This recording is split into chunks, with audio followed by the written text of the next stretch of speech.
Welcome back to episode 28 of the Hold My Trident podcast underneath the Up West Sports Network. I'm your host, Gavin Heights. We have non-tenders, we have roster tenders, and we even have chicken tenders. In all honesty, we have some off-season plans to get through with our friend Brennan. But first, our word here. Baseball stuff! Baseball stuff!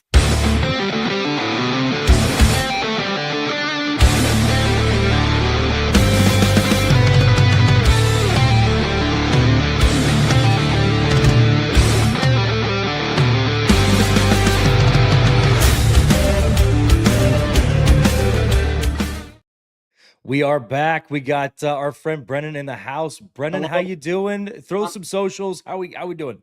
Dude, I'm good. At PintSizeAnalyze, that's where you can find me on Twitter or wherever. But yeah, I'm doing great, man. I've had a good week. And it started off, the week technically starts off on a Sunday, and Sunday was big news in Mariners land. If we want to already start, is that okay? Yes, jump All right. in. I want to get the Naylor reaction. Tell me what your Naylor feelings are. So, Sunday, November 16th, it's a special day for me. That's my birthday. And I had a great day. So to preface this, a couple of years earlier, I woke up on the news. I woke up on the morning of the Teoscar Hernandez trade. That was my birthday, and it had happened about 30 minutes beforehand. And that was made my birthday amazing from the start. So I've had a previous experience with the Mariners moving my birthday, loved it. So fast forward to Sunday, I had a great day with my friends. We hung out in Seattle. We went to a building and observation deck, and then we watched a Seahawks game at a restaurant, and then I drugged them to a card store in Marysville, or about Marysville, and it's called JCL Sports Cards and Memorabilia. It's a great place, and I bought from them previously before, and Marysville is 2 hours away from me, and I'm collecting golf cards now, so I wanted this John Rahm golf card. And there was recent comps for about $30 to $25. And I talked the owner down. He's really nice. And I was like, okay, I'll do 23 for it. And he was like, okay, 28. And then we settled on 25. So then I got up to the counter, and then I jokingly said, well, Sam Darnold ruined my birthday. And then and I was like, oh, I was just kidding, because Sam Darnold did not ruin my birthday. I love Sam Darnold. And then he was like, it's your birthday? And then he was like, oh, don't worry about it. So then he just gave me my money back, and I got this card for free, which I thought was really, really nice for him, because It's awesome. Yeah. And then as I walked out of the card store, got in the car, my friend turned the car on, we pulled out, I got the Josh Naylor news. So it was in 45 seconds, two awesome things happened to me. And it was just the cherry on top of my birthday that both those things happened in 45 seconds. So yeah. That is so cool. That is such a great story. Also, Yeah. Belated happy. I know I told you this online, Yeah. but hey, happy birthday. Glad you got to enjoy it. Yeah. Got some huge Naylor news with that. Yeah. And then, as a fan, right? This is the first free agent hitter that we've gotten in off season. It's always been via trade or, and I guess you can call Polanco kind of a free agent last year. Yeah. That was, technically in the same boat, but this was one we really didn't know anything about this. And he came off of a very good year. So, this is just absolutely astonishing news. This is how you kick off an off season. And as Mariners fans everywhere, this is what you got to be happy with. Mm-hmm.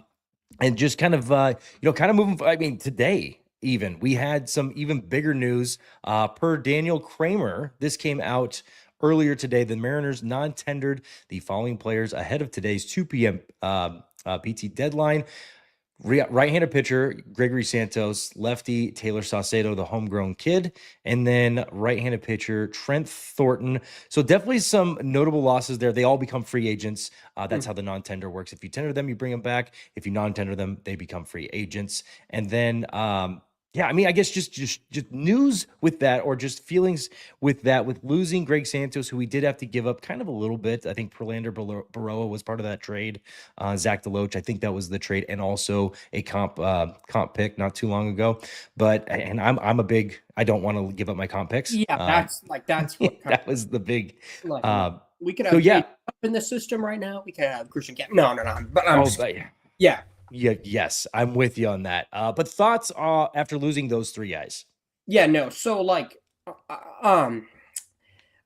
Taylor Saucedo, much respect to him. I have like a friend in Maple Valley or lives in Maple Valley. Like, I know the area. It's like so cool that he was a Mariner and like he enjoyed it. But yeah, so I'm sad to see him go, but that's also kind of not surprising. Gregory Santos again. Yeah, I guess that's who you were just talking about. He was kind of a disappointment, honestly. Like it felt like I remember going into 2024 being really really excited about Munoz, Sprash, Santos. That never happened. Like we never saw because Brash was injured that year, and then like Santos was also injured for most of that year, and also really inconsistent. And he was just inconsistent his entire Mariners tenure. But like I kind of knew he might have been cooked. I'll be honest, as a pitcher, when he didn't record a single strikeout this year, like that's a big red flag. Um, Yeah, and total as a Mariner, he had 14 and a third innings, just 6 strikeouts and 9 walks. yeah, So yeah, that explains a little bit of the frustration of just the whole ordeal with him. Yeah, and like he was not going to be like a high K per nine, like 12 K per nine, or like 30% K percentage guy. He was gonna like I think it was gonna be at like 18 to 21%. He was always a ground ball pitcher, but like never striking out anybody, like never getting a whiff is really scary. So Yeah. and then Trent Thornton. Yeah, that one's a loss. That That one's a loss, but I'm door's like still open. Door's still open. yeah, absolutely. I'm like a day one Trent Thornton truther though, like a defender. Like I remember, like I was because I loved his sweeper. So like I was at spring training in 2024, and like I was he got an appearance, and like I was chanting sweeper, and like yeah, that's how excited I was to that's how excited I was to watch a Trent Thornton outing. So I'm really really disappointed that he's gone, and like it always felt like his stuff was so good, but like the results just didn't happen. Yeah, and Trent Thornton, I'll be honest, I had my ups and downs with him. Overall, he gave us a really good year when we needed somebody out of the pen, and it was unexpectedly coming from him. He gave us a really good year, and so I was a big fan of his tenure as a Mariner. Hmm. And then he kind of, he went through it a little bit at the beginning of this year, and then started to pick it up, and then dealt with that just freak injury. After the I think it was right after the All-Star game. It was like Yeah, maybe like 5 or 6 games. or I think it Uh was right after the trade deadline. Oh, you're right. I think it was, yeah, Yeah, right after the trade deadline, had that freak injury. And yeah, I think with guys like him versus Santos, the door's still open. Same with yeah, Saucedo. I yeah. think with him and Saucedo, the door's still open for a minor league deal. And with what Dan's built in that clubhouse with the team and the camaraderie that they've built, I wouldn't be surprised to see that actually happen. Hmm. And then they're just waiting in the wings for their next opportunity. Hmm. So yeah, that's those are two guys I would not be surprised if you see them on the spring training roster, in Yeah. all honesty. Now getting to the guys that are coming back, here's what the arbitration numbers look like after this deadline. So we got Randy Rosarena speculating around 18 and two-thirds, or sorry, two-thirds, 18.2 million. Logan Gilbert sitting around 10.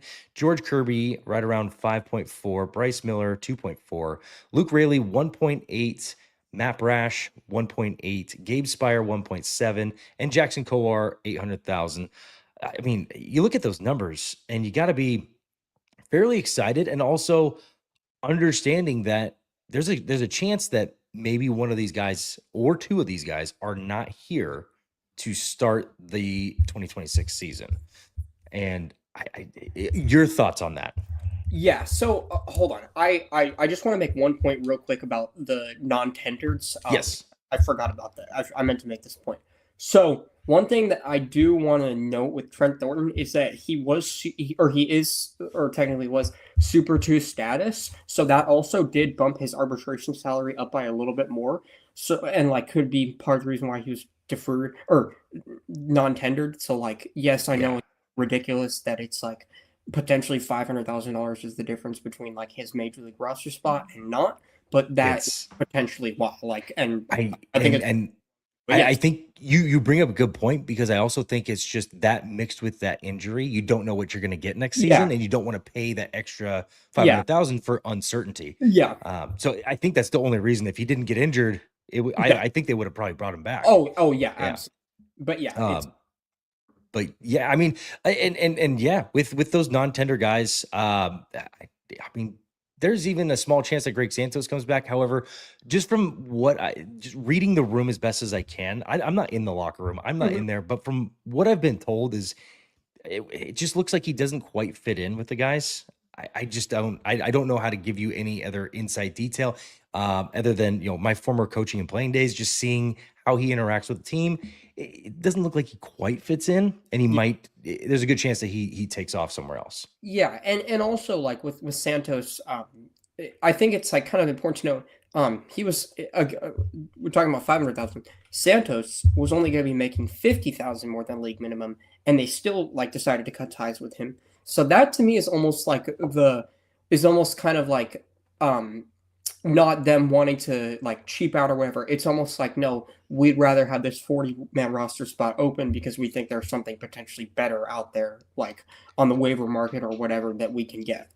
Which, if I'm not mistaken, I think it's right here. Yes. Speaking of 40-man, Yeah. we're down to 38 right now, which kind of sets you up kind of pretty going into this, this Rule 5 draft. And there's actually some intriguing names. In all honesty, there are some intriguing names like Daniel Susak, former first round catcher out of University of Arizona. I am a big fan of. I think he batted 275 in AAA last year. He put together a really good season in AAA. He's up for grabs. And then you got guys like former, I think he was top 5, top 10 overall pick, Frank Mazzucato.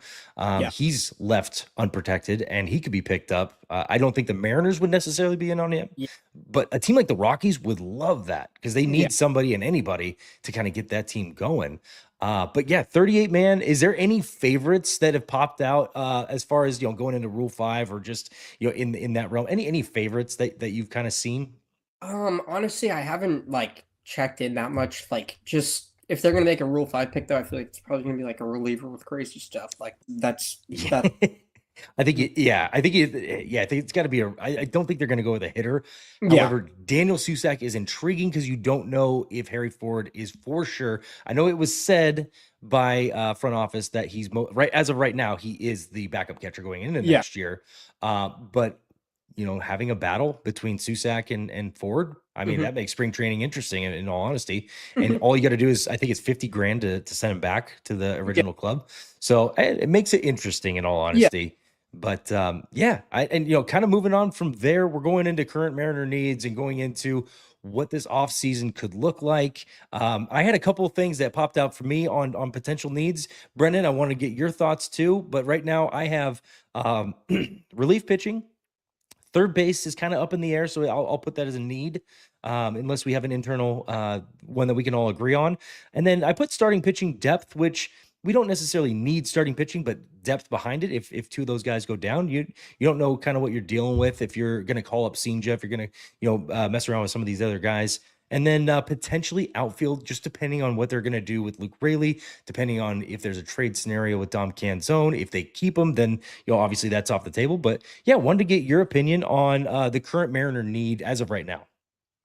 So I think the target obviously needs to be an infielder, like whether that's in the trade market or whether that's in free agency. And there are obvious like options. There are even return candidates like Jorge Polanco and Suarez. I think Suarez is a lot less likely of the two. I would assume that you agree. But yeah, there's like internal potential, or not, no longer internal, but like potential replacements in-house, formerly in-house, and then there's outside replacements through the trade market or through free agency. I don't think I don't think it'll be like a big splash or anything like that. But like I think there's like 345 candidates out there that are like, solid players that will improve the team. On the trade market though, do you want to get to some trade? Yeah, absolutely. All right. So I have a few trade targets. I'm going to pull up fan graphs on another tab real quick too. And also just talking through, like, just to kind of confirm, the team has been in contact with all the camps of all the free agents that have left. Garver, Polanco, all those guys. Oh shoot, we lost them. we lost Brennan for the moment, but just to kind of reiterate what I was kind of going through, the team has reportedly been in contact with Polanco, with Suarez, with a couple of these other guys. And welcome back. No, you're good. I'm sorry. I was trying to close all the tabs to not get my computer to get like overwhelmed, and I immediately just closed out. My fault. Hey, it's okay. Yeah, hey, that's what makes us human. Yes, exactly. But that's I was getting through. They've been in contact with all the camps of Suarez, Garver, Polanco, and everybody else. And obviously, this was at the time that Naylor was signing. So it's worth noting that they're at least engaged in conversations, just because that team had the best camaraderie. That team had a clubhouse, and so yeah, I would be interested to just I would kick the tires on seeing what Gino would be willing to come back for if it's above a certain dollar amount, which I don't know. For me, if it's above 15, which understandably he's earned it. He had 47 bombs last year. He's earned it to go get paid. But if it's above 15, I'd probably move in another direction. But yeah, I mean, did you have your trades lined up? Well, just to like branch off on that Gino thought. For me, it's like there's definitely a number. It might even be a little bit lower for me. Like That's fair. It might even be like 12 million. Just because like I'm not that confident that you're gonna get more than 1.5 win out of Eugenio Suarez. Like, but like there's also other candidates like I'll say one free agent candidate, Willie Castro. Like I don't think Willie Castro is gonna. He's been a Mariner for 5 years in our heads. Yeah, absolutely. Yeah. And like he's like was an all-star, but like he always he's had a good first half recently, and then kind of tanked. He was not good with the Cubs, like just flat out not good with the Cubs. But like Willie Castro is like a 220, 224 candidate, like a Garver deal or something like that. And then I think like with Castro, he's a little bit younger too. Let me fact check that real quick. Yeah, I love Willie Castro. I think he has Mariner written all over him. Between Rays and Twins, we are 3 peas in a pod. All 3 of us love the same profile of player, and it seems like you can copy and paste them and put them in all 3. Yeah, now Willie Castro was actually in Detroit to start his career, but I do think that they do have like some of the similar things, like with the like AJ Hinch and just some of the Houston people there. But anyway, yes. He had a 107 WRC plus in 2023, 106 in 2024, and then in 2025 92 combined. Like, and he only was worth 0.5 F4 this year, worth 3 in 2024 and 2.5 in 2023. So like definitely put up better numbers previously, but that's also like makes him again kind of a buy low candidate. Another one that I like, as like new age and analytics focused as I actually am not like entirely opposed to looking at Luis Arias. And that might be like definitely said that last year. I was a big fan. Like 2 years ago made the most sense when he went for like when he got traded from the Marlins, it was pennies. And he was making pennies, and it made so much sense. It would have been one of the best trades that you can make. Just because you weren't giving up anything. Although I would say it was actually like that didn't they get Pablo Lopez, or no, wait, am I wrong, or did they get Pablo Lopez for him? Yeah, let me pull up that trade. But no, they Luis. Oh wait, are you talking about the San Diego trade? Yes, the San Diego trade. Because yeah, then it made more sense. But like when they give up Pablo Lopez, like I was gonna say, okay, so here's the trade. Wusako, who was a right-handed relief pitcher, Jacob Marcy, Dylan Head, and Nathan Martorella. So if you look at our system and what that kind of broke down to, you might have had to give like a Ty Pete and then maybe some other like lower tier guys. Yeah, and like I would say Ty Pete and Dylan Head had like really, really similar value around that time. I mean, they still probably have relatively similar value, but because Dylan Head wasn't great this year. But yeah. So like Luis Arias though, like he was only worth 0.9 F4 this year. He's played a lot. Like he's played 150 games or almost for like 3 straight years now.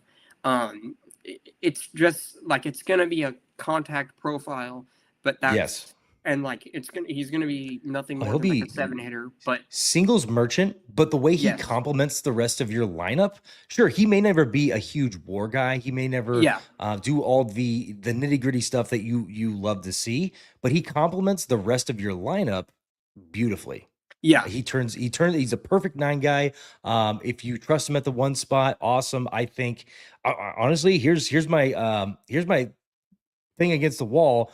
Josh Naylor as your leadoff isn't the worst idea.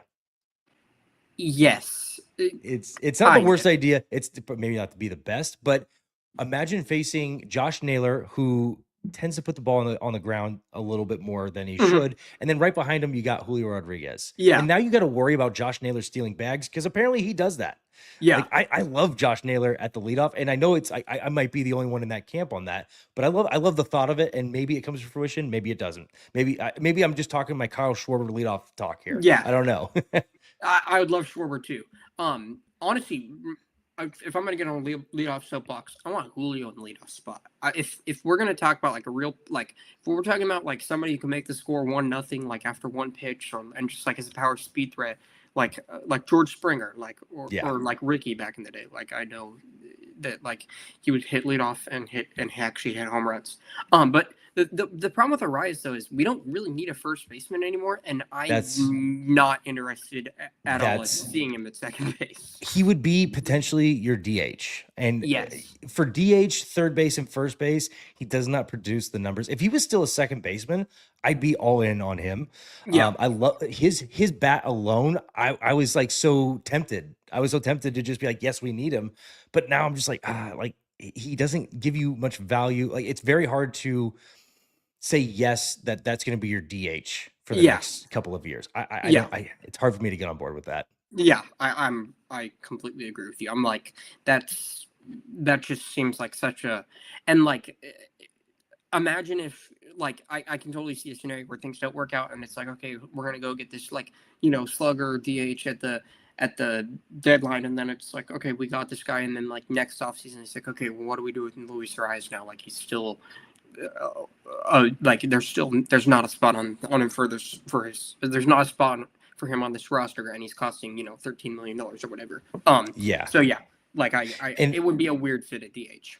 And your point about Julio being leadoff, now that we have the team that we have, I'm more confident in saying yes, he can be our leadoff, and we're Yeah. okay with it. 2 years ago, he had to be our number 3 hitter. He Yeah. had to be in the middle of the lineup because you had to trust JP was going to be your leadoff. Now that we're in a little bit better situation, you have a little bit more pronounced middle of the order, and obviously a catcher that just, I don't know, figured out how to hit home runs Yeah. on a consistent basis. And do I expect 60 again? No, but I think 35 to 40 is more than respectable given what he just gave you. And yeah, I'm more confident in saying that if Julio is your leadoff going into this year, yeah, I'm all for it and seeing what can happen with that. His whiff rate and his swing decisions aren't my favorite for a leadoff. So yeah, he's got a couple things that he needs to kind of maybe work through to be that dominant leadoff hitter. But even if he's your leadoff hitter as is, he gives you so much value to the rest of your lineup.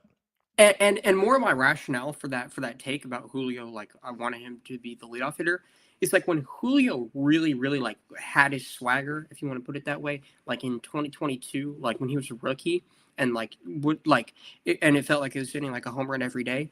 There's still been stretches like that, like pretty like all 4 years of his He career. has his But, times, like, yeah. yeah, but like it basically came down to like Julio is your best player, he's your best hitter. The leadoff hitter gets more at bats than any other player.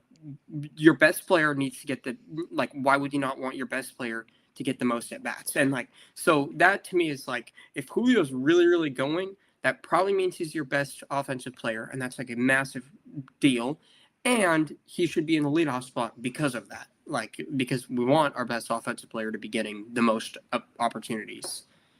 Yes. And also kind of talking about some of these other needs. I know we've hit the nail on the head with getting through this lineup and everything. I got a little bit off track. Is there any relief pitchers from this current free agents list that you like that have popped out in your mind, or even via trade that you'd like to see make their way over to Seattle? Like I'd look at Colin Holderman and Dory Moretta. Both of them I know were just like non-tendered by the Pirates like a couple days ago. Like I wanted Colin Holderman really bad a couple of deadlines ago in 2024, and like that never happened. That was the Jimmy Garcia deadline and Randy deadline, if you remember that. But yeah, Yes. that's I really wanted Holderman. So I'd look at Holderman. Like, I think if he's willing to sign $1 million deal or something like that, like, I would not be opposed to that. Also, Spores, I think, was non-tendered today. Oh yeah. I heard this, like, being discussed with Adam Jude. I'm all in on Devin Williams. I don't care particularly about his numbers in the Bronx. All of the underlying, like, the strikeouts were still there, the FIP was still there, like, everything pointed to Devin Williams being good, except for, like, Devin Williams actually preventing runs. So, Yes. like, I'm gonna take the body of work of Devin Williams, both being good and preventing and like performing like he should be preventing runs for a long time, plus, like, him supposedly should have preventing more runs last year. I'm gonna take that sample, and so, like, yeah. I'm with you because I'm a Devin Williams truther. When he first entered the scene, I really liked that guy. Yeah. The other guy that was coming up right behind him that is kind of profiled similarly, but from the left side, was Craig Yoho. I'm a big fan. Yeah, big fan of those guys, and they have that dominating changeup. That's really what changes the game. Basically got a left-handed slider that comes out of the right-handed slot as a changeup. Yes, if you put that guy in Seattle, now the interesting part would be how much is he going to cost? Because that's I think he's going to want closer type money. And it's just curious on how that breaks down, what he's worth, and what you can actually get for him. Because if he's a reasonable rate, he'd be dominant. Another name that I really like that I thought was not being talked about enough because his numbers in Colorado were terrible, but I wanted him from Colorado because he had nasty stuff, is Justin Lawrence. And it came to fruition as soon as he got picked up by Pittsburgh. He had 17 innings. 17 innings, 23 strikeouts, 8 walks. So not the greatest on the walk rate, but if you care, he had a sub-1 ERA. Just giving up 9 hits. Justin Lawrence is one of those guys that Pittsburgh's in no position to kind of make any sort of a run.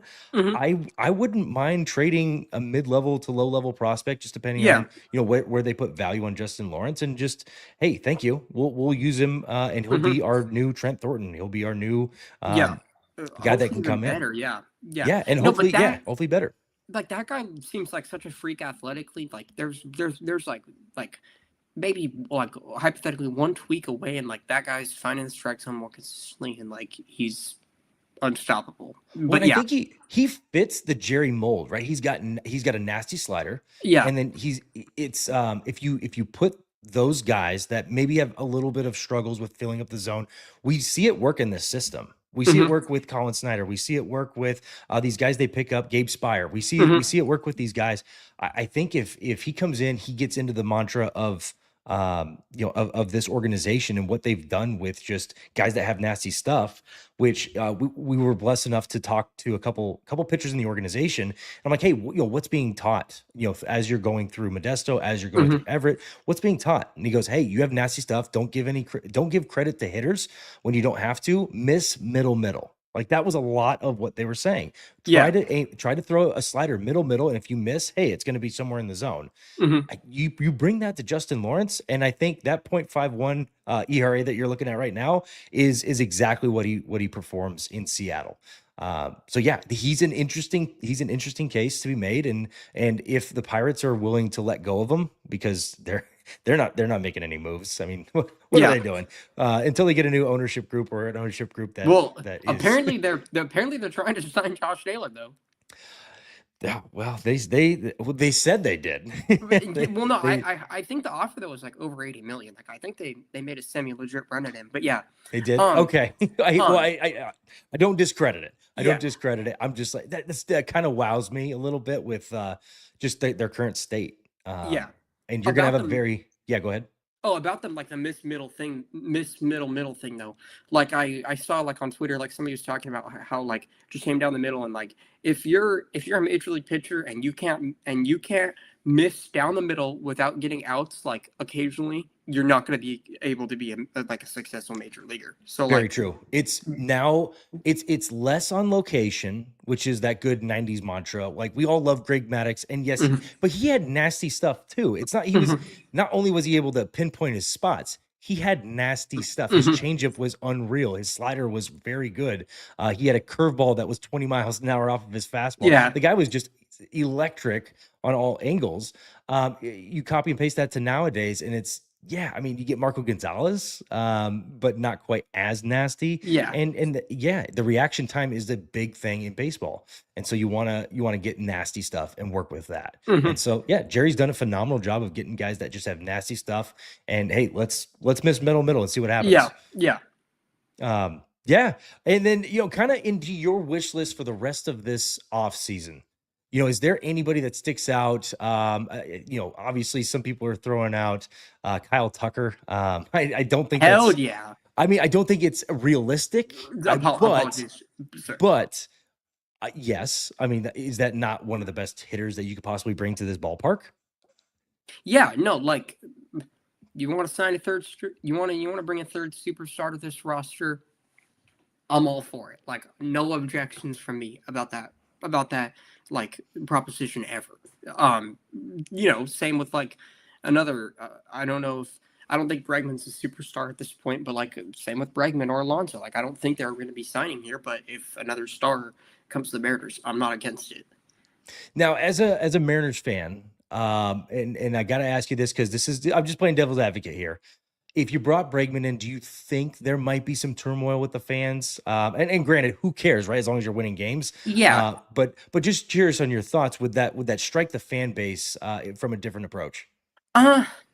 A little bit, but like I also know that like I don't know if you remember it, but like in early May or mid-May, Jeff Passan like wrote an article about Bregman in Boston and like the fit there, and like he was fitting in so well with like he like immediately became a leader on the team and like he was mentoring young players and like like he was I don't know, like just like being a really good influence to like Marcelo Meyer and Roman Anthony and Christian Campbell and just like immediately his voice held weight in the clubhouse, and that's part of the reason why I think Boston wants him back. And so I don't see it being really any different if he were in Seattle. Like I think that the players would probably also immediately value his voice and like think it would hold weight, and I think he would immediately be a leader. So yeah, I don't know. Yeah. Absolutely. And I see it a little bit on the players side. Obviously, we saw Joe Kelly was, doing his thing the year after and everything.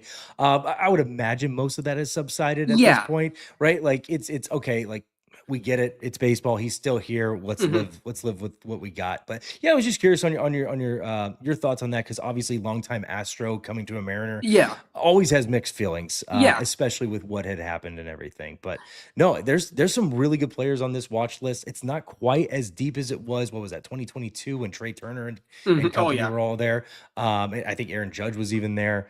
But I mean, any thoughts on, now that we have a first baseman, but any thoughts, because the first baseman that we got kind of set the tone financially for some of these first basemen. Is there a chance that you could do a incentive-laden program or incentive-laden deal with Pete Alonso and have him be your DH in lieu of Jorge Polanco? Yeah, well, like, so, I mean, I'll take that, like, because I think if you're signing Pete, it's going to have to be like over 8 years. And I think you could actually I think there's a chance that you could actually do like a reduced AAV a little bit. Like, I don't know if Pete would take $25 million a year, but maybe something like in that range, like 8 times 25 is 200. So like something like 828, what would that be? 828. So plus 3. So like 215, somewhere in that mark. Like 215, something like that. Like maybe it's up to like 225, but like something in that range. I definitely would, like, I would not be opposed to that, because I also think that like, well, I don't know. Now that I'm thinking about it, bring good players. Get good players. Well, get a 40 home run DH. Do it. The reason why I bring that up is because not only did Josh Naylor set off the first base market, but I think first baseman, it's tough in the market in general to find a good home. Most people have Yeah. their first base locked up. So I think there might be a struggle. So maybe a 1-year incentive laden or 2-year incentive laden deal that gets this guy, if he hits 40 plus home runs, then he makes, $32 million. Yeah. Whatever that incentive based And I thing can don't be. think they can. I don't think they can use stats. Unfortunately, like they can use like awards voting or like uh there's like or like games played. But yeah, I don't think they can Right. use like regular season stats. Unfortunately, but yeah, that would be cool though. Yeah, something that's incentive based to see, hey, let's see, what we can get out of you, and we'll pay you, but we Yeah. need that player in Seattle. But yeah, I was just say a topic that came up in my head and everything, Yeah. and just like, okay, can you get away with Pete Alonso? Is this the year to capitalize on that Yeah. even? But yeah, hey, wanted to toss it over to you for final thoughts. Any players that we missed? Any players that you wanted to talk about that could be a Mariner in 2026? Like honestly, well, okay, so like I just had a few trade targets. Royce Lewis, I think I mentioned him earlier a little bit. Yes. Bad performance recently, high upside, former #1 overall pick, kind of a buy low candidate. He's not been performing great recently. Alec Boehm, more of a contact hitter. He's performed up to career norms like through this year.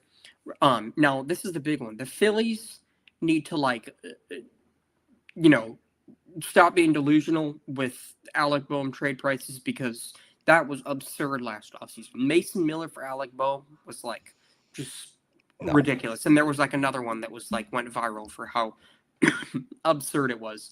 So Phillies like let's be real here and then we'll have a conversation. And then Michael Garcia, he's like Michael Garcia would be like a big splash. That's one where I'm like, you could trade some top 100s away for Michael Garcia. I'm probably gonna be like still pretty thrilled about it. Yeah. But he's like, I would say Michael Garcia is probably worth similarly to what the Rays valued Isak Paredes a couple of years ago. But I still think the Rays probably had more motivation to move Isak Paredes then, even though they valued him the same, just because of like the looming ARB payments and stuff like that were coming for the Rays. But yeah, so that's like I think Michael Garcia would like be a great fit in the lineup, and like he posted five and a half WAR, and like he's also only 25. Like I know there's been hype about him for like 2 or 3 I was about to seasons in say, a row now. I feel like I've heard this name for a while. Yeah. I would have guessed 29, 30, but Yeah. yeah, the guy's still No, young. but sometimes players don't immediately put it all together. But like this guy's 25 and just had like the best season of his career. So he had performed like a player that you can build around. So yeah, he seems like a great idea. But I don't see them like wanting to split him and Bobby Witt up anytime soon. Because the Royals are on the brink of potentially, having that roster themselves. They might not want to, break up that dynamic duo and everything.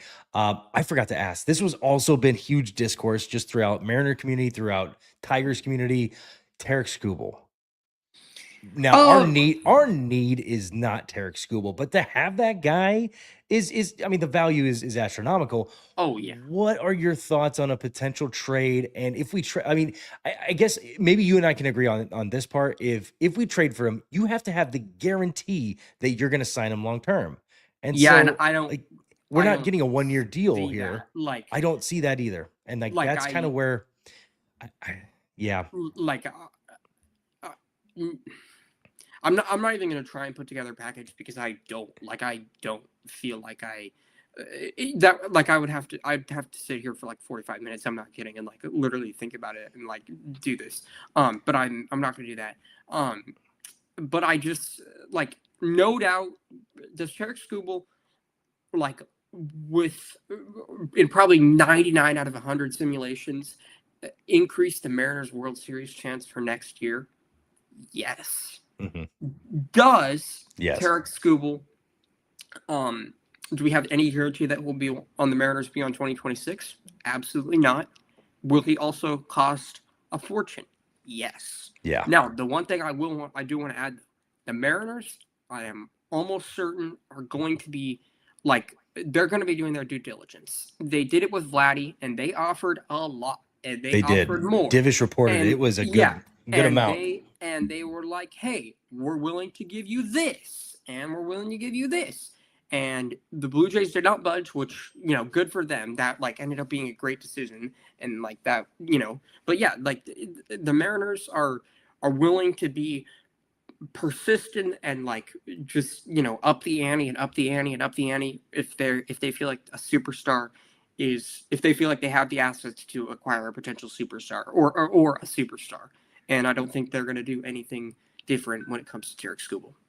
Yep, and I will also jump in the same camp. I would rather, instead of taking the next 45 minutes of just divvying out how this thing would even be dealt, as much as I want Tarek Skubal, and I would do the 45 minutes plus of figuring out how you can get Tarek Skubal, I would rather take the chance, and I say this with a grain of salt. It's a chance that Cade Anderson replicates what Trey Savage just did and can come up by this year, enter the scene and get hot and help you actually, down the stretch and get to a World Series. I would rather take the chance on that happening, get Tarek Skubal, and then you don't have Cade Anderson. You probably don't have Cole Emerson. There's a good chance that you're depleted beyond that.